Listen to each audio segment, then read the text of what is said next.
ఈ మాట్లాడుకోవడంలోనూ మనం ఇంకా కొన్ని మాటలు కొంచెం మనం నేర్చుకోవాలి, చూసుకోవాలి. నేర్చుకోవడం కదా మనకు తెలుసును, కానీ ఆ మాటలు మనం ఎలా వాడతాము, ఆ మాటలు ఎక్కడ మనం ఆడుకోవాలి అన్నది మనం చూడాలి. అదేంటి, మనం 2 చాక్లెట్లు పట్టుకొచ్చి పిల్లలకి ఇచ్చామనుకోండి, వాళ్ళు ఏం చేస్తారు జస్ట్ అబ్జర్వ్ చేయండి. That is, whenever we give 2 chocolates to 2 children, what do? We are not observing, right? They compare it. వాళ్ళు వాటిని కంపేర్ చేస్తారు. నీది పెద్దదా, నాది పెద్దదా, నీది మంచిదా, నాది మంచిదా, నీది ఎర్రగా ఉందా, నాది ఎర్రగా ఉందా. చూడండి, this is what we're learning from them only. ఈ మాటల ఆట అనేది వేరు కాదు. మనం అబ్జర్వేషన్ చేయక మనకి మాటలు రావట్లేదు. అబ్జర్వ్ చెయ్యాలి. అబ్జర్వ్ చేస్తే మనకి ఇవన్నీ ఖచ్చితంగా తెలుస్తూ ఉంటాయి. ఏంటంటే ఆ గుణం అంటారు మనం, గుణం, ఒక వస్తువు తాలూకా గుణం చెప్పే పదాలు కొన్ని ఉన్నాయి. వాటిని నేను ఇక్కడ వర్ణించడానికి ఉపయోగపడే వర్డ్స్ అని రాశాను. అంటే the words used for description. What they may be called in grammar, I am not bothered for it, but they are the words used for describing, descriptive words. We are describing. మనం ఈ మాటల్లోనూ మనం చెప్పుకున్నాం వర్ణిస్తున్నాము అని. దేన్ని వర్ణిస్తున్నాము అది కూడా మనం జాగ్రత్తగా కొంచెం అబ్జర్వ్ చేయాలి. దేన్ని వర్ణిస్తున్నాం అంటే ఇక్కడ ఒక గుణాన్ని మనం వర్ణిస్తున్నాం. ఒక మనిషి తాలూకా గుణాన్ని, పెద్దవాడా, చిన్నవాడా, పొట్టివాడా, పొడుగువాడా, లావుగా ఉన్నాడా, బక్కగా ఉన్నాడా, సన్నగా ఉన్నాడా, ఇవన్నీ మనం చెప్పుకుంటున్నాం. ఈ సన్న, ఈ బక్క, ఈ దుక్క, ఈ లావు, చూస్తున్నారా? These are all the words which are used commonly to describe a certain thing, a animal, human being or a place. అంటే వేటిని మనం వర్ణిస్తాం, వర్ణించే వర్డ్స్ ఉన్నాయి మనకి, కానీ దేన్ని వర్ణిస్తాం? ఒక వస్తువుని వర్ణిస్తాం, ఒక కాంతిని వర్ణిస్తాం, ఒక బట్టని వర్ణిస్తాం, ఒక చెట్టుని వర్ణిస్తాం, ఒక మనిషిని వర్ణిస్తాం, ఒక ప్రదేశాన్ని వర్ణిస్తాం. ఆ వర్ణించేటప్పుడు మనం ఎట్లాంటి వర్డ్స్ యూజ్ చేసుకోవాలి, రైట్? అది మనం ఇవాళ నేర్చుకుంటున్నాం. ఇప్పుడు నేర్చుకోబోయేది అది. ఈ వర్ణనకు ఉపయోగపడు మాటలు ఏమిటి? The words used for description. మనం దేన్ని డిస్క్రైబ్ చేస్తున్నాం అని ఆలోచించాలి. ఎలా చేస్తున్నాం అని ఆలోచించాలి. రెండు ఉన్నాయి ఇక్కడ. దేన్ని చేస్తున్నాం, ఎలా చేస్తున్నాం.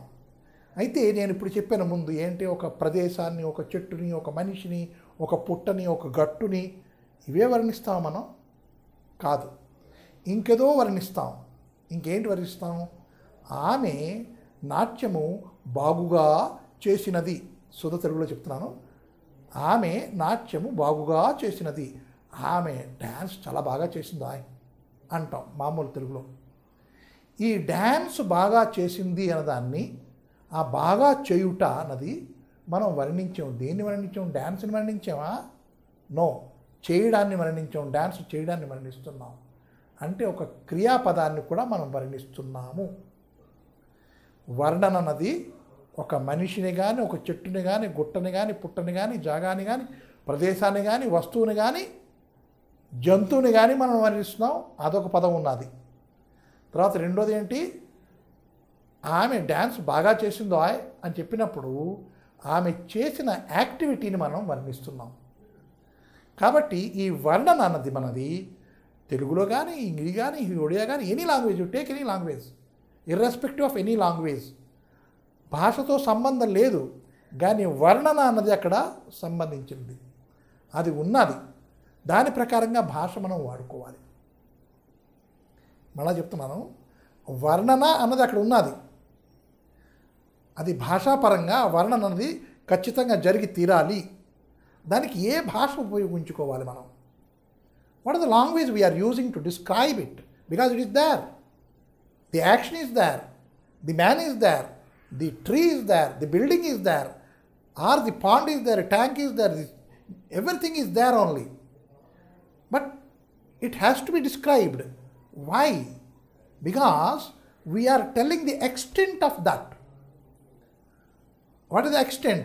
How big, how small, how little, how tall, how short. That is the extent we are talking about. So ఆ వస్తువు తాలూకా ఎక్స్టెంట్ మనం చెప్తున్నప్పుడు ఆ వర్డ్ మనకి పడాలి. ఆ వర్డ్స్ కొంచెం మనం నేర్చుకోవాలి. ఆ మాటలు మనం నేర్చుకోవాలి ఈ మాటలాటలోను. అదొకటి చేస్తున్నావా? కాదు. ఒక activity. Whenever there is an activity, say football, he plays football very nice. How does he play football? He plays football very nice. చూసారా, అక్కడ వర్ణించాం. దేన్ని వర్ణించాం? ఫుట్బాల్ని వర్ణించామా? మనిషిని వర్ణించామా? నో, అతను ఆడే ఆటని వర్ణించాం. ది హార్స్ రన్స్ ఫాస్ట్ అని చెప్పుకున్నాం. ఇప్పుడు హార్స్ రన్స్ ఫాస్ట్ అని చెప్పుకున్నప్పుడు హార్స్ని వర్ణించామా? No. Then the method, the way, the type of its running, that is what we are describing there. అంటే ఇప్పుడు మనం కొంచెం మీకు డిఫరెన్స్ తెలిసింది. నేను చెప్పిన దానివల్ల డిఫరెన్స్ కొంచెం తెలిసింది. ఏంటి? వర్ణన అనే మాటలు రెండు ప్రకారాలుగా ఉంటాయి.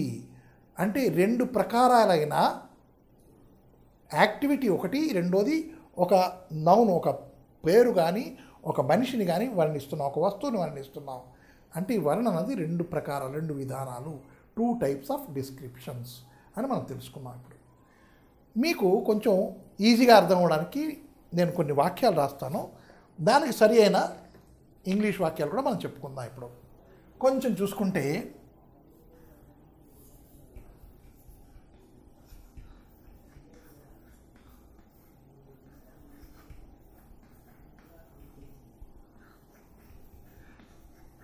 రాముడు మంచి బాలుడు అని రాసుకున్నాం. రాముడు మంచి బాలుడు. సో దీంట్లోనూ మనం ఇతన్ని కానీ ఏ పదంతో మనం వర్ణిస్తున్నాం, ఏ మాటతో వర్ణిస్తున్నాం, అది మనం ఈ మంచి అనే పదంతో మనం వర్ణిస్తున్నాం. ఇది వర్ణనకు ఉపయోగపడే మాట. ఇది ఎక్కడ పెట్టుకున్నాం మనం? రాముడు తర్వాత పెట్టుకున్నాం, బాలుడికి ముందు పెట్టుకున్నాం. మంచి బాలుడు అని దానికి ముందు పెట్టుకున్నాం. అంటే ఈ వర్ణన చేసే పదాలకి ఒక నిర్దిష్టమైన జాగా ఉన్నది. Placement of this descriptive word, it has a placement in a given sentence. అది మనకి తెలియాలి, ఎక్కడ మనం ఉపయోగించాలి ఈ పదం. అప్పుడే భాష మనకి బ్యూటిఫుల్ లాంగ్వేజ్ వచ్చేస్తుంది. నేను ఎలా మాట్లాడుతున్నాను నాకు అర్థం కావట్లేదు, అది కొంచెం పక్కన పెట్టండి. మనం మాట్లాడే భాషలోనూ ఏ పదం తర్వాత వస్తుంది, ఏ మాట తర్వాత మనం పెట్టుకుంటున్నాం, ఏ మాట తర్వాత మనం పలుకుతున్నాం అన్నది కూడా మనం చెప్పుకోవాలి. రైట్? ఇంకా దీన్ని ఇంగ్లీష్లో రాసుకున్నప్పుడు మనం ఎలా రాసుకోవాలి, ఎలా మాట్లాడాలి? బాలుడు వి నో, బాయ్. రాముడు వి నో, రామ్. మంచి వి నో, గుడ్. బాగుందండి. అయిపోయిందా వాక్యం? రామ్ గుడ్ బాయ్ అయిపోయిందా? అవదు. ఎందుకు అంటే మనకి వాక్యంలోనూ ఇంగ్లీష్లో సాధారణంగా ఇక్కడ రాముడు మంచి బాలుడు అయి ఉన్నాడు అని మనకు అక్కర్లేదు. ఇక్కడ ఏమంటే మనకి ఈ 3 మాటలు రాసుకుంటే మన తెలుగులో సంబంధం వచ్చేసింది. రాముడు మంచి బాలుడు అని చెప్పుకున్నప్పుడు మనకు అర్థమైపోయింది. అంటే తెలుగులో కొన్ని మాటలకి, కొన్ని వాక్యాలకి ఆ క్రియాపదం లేకపోయినా సరే మనకి అర్థమైపోతుంది. అర్థమయ్యేదే భాష, అర్థమయ్యేదే వాక్యం, అర్థమయ్యేదే మాట, అర్థమైపోతుంది. కాబట్టి ఇది వాక్యం అయిపోయింది. కానీ ఇక్కడ మనకి రామ్ గుడ్ బాయ్ అన్నప్పుడు అది అర్థం కాలే, ఏదో లోపించింది అనిపిస్తుంది. ఏమిటది లోపించింది? అది is. Rama is good, a good boy అని చెప్పుకోవాలి. Rama is a good boy. ఎందుకు చెప్పుకోవాలి అంటే దానికి కూడా కొంచెం మతలబు ఉంది, చిన్న పెసరు. ఏమిటా చిన్న పెసరు? మనకి ఏ అండ్ ది అని 3 వర్ణనాత్మక శబ్దాలు ఉన్నాయి. ఇవి నిర్దిష్టమైనటువంటి వర్ణనాత్మక మాటలు. ఇవి ఉపయోగించాలి. ఎక్కడ ఉపయోగించాలి అంటే ఏ బాయ్ దగ్గర, ఏ మ్యాన్ దగ్గర, ఏ గర్ల్ దగ్గర, ఎన్ యానిమల్ దగ్గర, ది స్కై దగ్గర, ది సన్ దగ్గర, ది మూన్ దగ్గర వాడుకున్నాం. మళ్ళీ ఒకసారి చెప్తాను వినండి.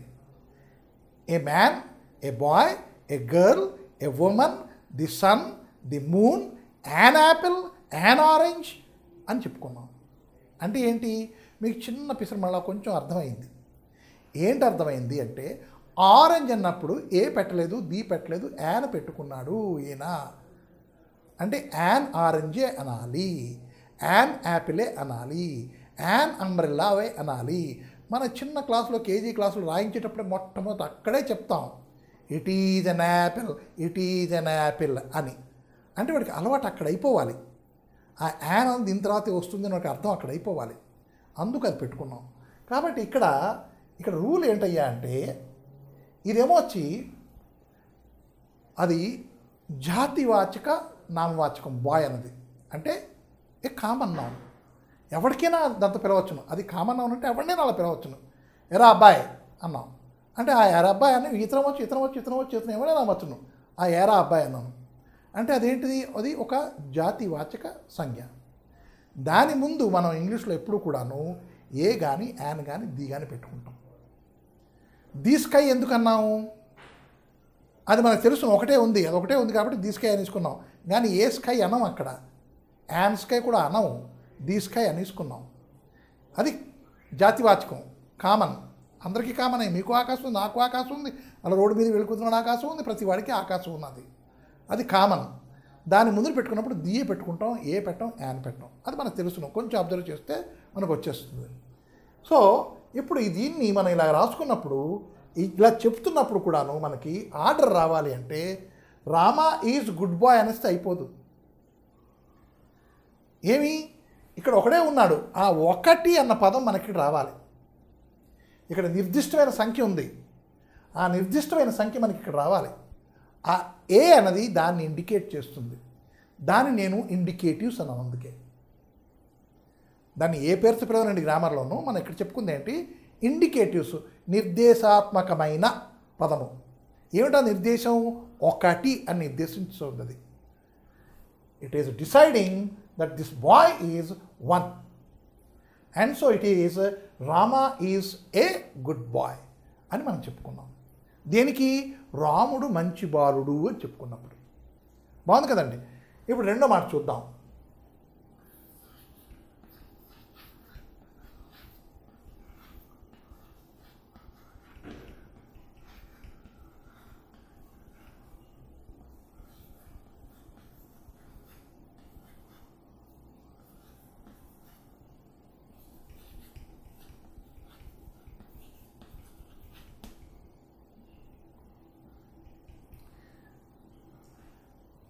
మీరు ఇప్పుడు దీనికి తేడా చూడండి కొంచెం.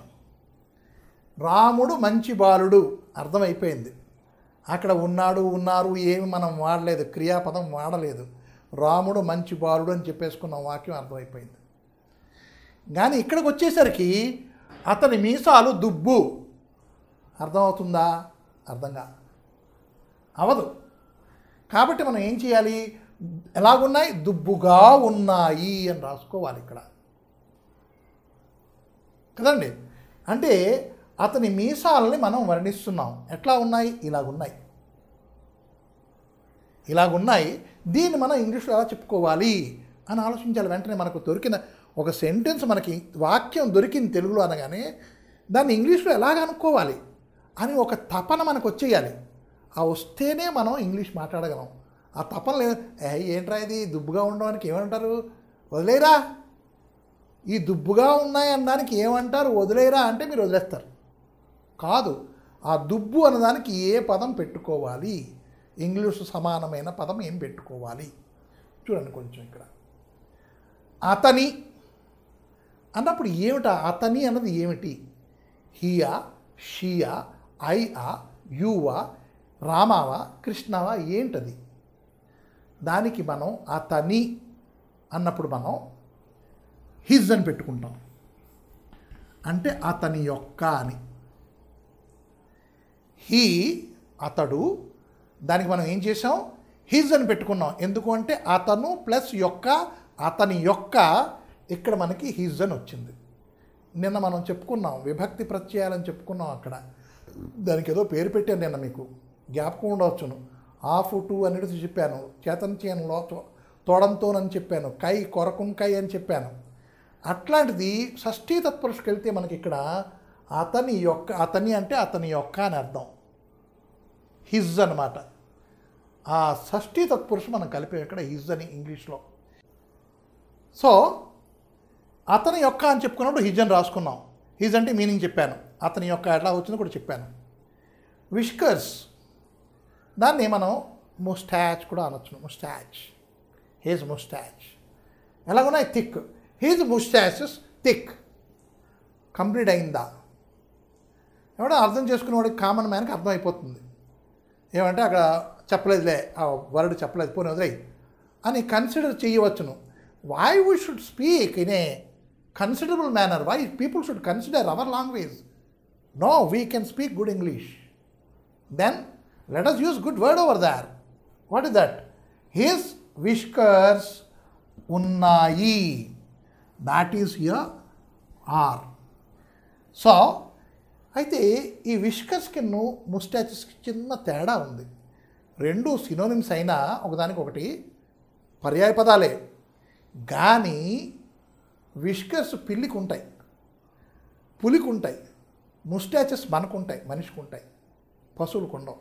అది తేడా, రైట్? అయితే మనం పిల్లిని పుల్లిని కూడా హిజ్ అనుకోవచ్చు కదా కదా అందుకని రెండు పదాలు వాడాను. His whiskers are thick, his moustaches are thick.